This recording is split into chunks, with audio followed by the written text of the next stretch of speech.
Dünya Uyghur Qurultayı vekili Birleşken Devletler Teşkilatı az sonliqlar munbirida Xitoyning Uyg'ur tilini cheklashni to'xtatishga chaqirdi.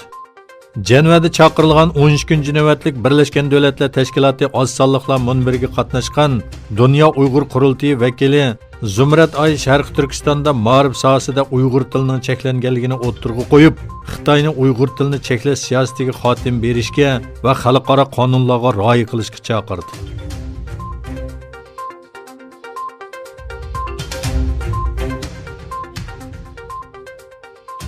Xitoyning Sharq Turkistondagi irqiy qirg'inchiligiga doir yangi tafsilotlar o'ttirg'i chiqdi. Xitoyning Uyg'urlarning DNA uchurlari va qon avrishkisini yig'ish orqali ularning yuzini sizib chiqishga urinayotganligi oshkorlandi.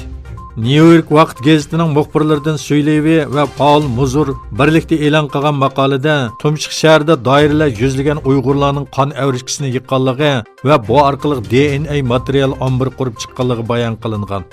Maqolda yana Amerikada taraqqiy qildirilgan bu texnika boshqa davlatlarda ishlatiladi. Xitoyda texnik dastlabki bosqichda qurilayotgan bu texnika orqali DNA ni ishlatib kishilarning yuzini shakllantirguli bo'ladi. Lekin mutaxassislar Xitoyning bu texnikani kishilarni erki jihatdan ayirib, erki kamsitishni kuch kiritish uchun ishlatilganligini aytdi deyilgan.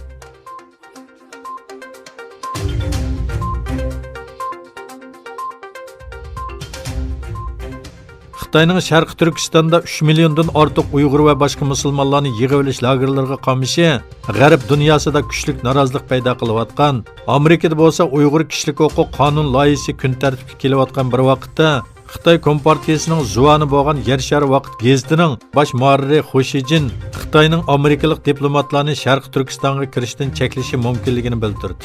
Xoshijin Twitterda inglizcha e'lon qilgan bayonotida mundaq degan: Bilishimcha Amerika Davlat Majlisi Şinjanға aloqador qonun loyihasini majlisdan o'tkazishni planlayotganligi uchun Xitoy Şinjan masalasida yomon so'zlarni qilgan Amerika amaldorlari va parlament a'zolariga viza cheklamasi qo'yishni o'ylashyapti. Amerika diplomatiya pasporti bo'lgan barliq kishilarning Şinjanға kirishi ma'ni qilinishi mumkin.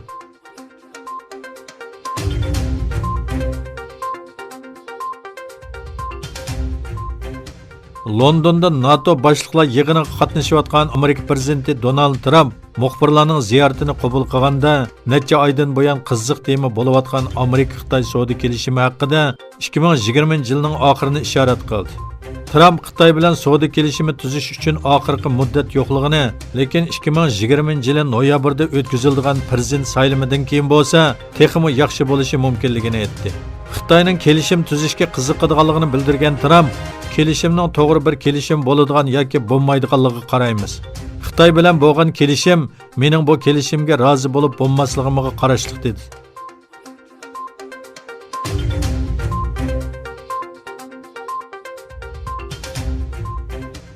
Uyg'ur kishilik huquq siyosati qonuni Amerika Avom palatasida ma'qullandi.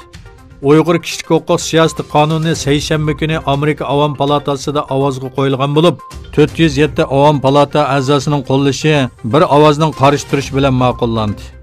Cumhuriyetçi ve demokratçı her iki partiyadan bo'lgan nurg'un parlament a'zolari so'z qilib, qonun loyihasining ma'qullanishini tashabbus qildi. Mazkur qonun loyihasi bu yil sentabrda Kengash palatasining ma'qulligidan o'tgan bo'lib, prezident Trump imzo qo'ysa kuchga ega bo'ladi.